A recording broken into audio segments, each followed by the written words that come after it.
الحمد للہ رب العالمین والصلاة والسلام علی سید المرسلین اما بعد فاعوذ باللہ من الشیطان الرجیم بسم اللہ الرحمن الرحیم۔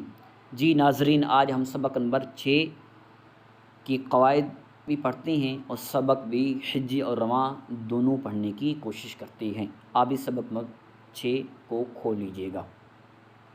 سبق نمبر 6، اس سبق کو حجی اور رواں دونوں طریقوں سے پڑھیں، یعنی اس سبق کو ہم نے حجے سے بھی پڑھنا ہے اور رواں بھی پڑھنا ہے۔ حرکات، تنوین ان تمام حروف بالخصوص حروف مستعلیہ کی درست ادائیگی کا خاص خیال رکھیں، یعنی یہاں پر بھی ہم نے حروف مستعلیہ کی ادائیگی کا خاص خیال رکھنا ہے۔ حجے اس طرح کریں، وہ ہم دوبارہ کرتے ہیں۔ سبق نمبر 6 کی پہلی لائن میں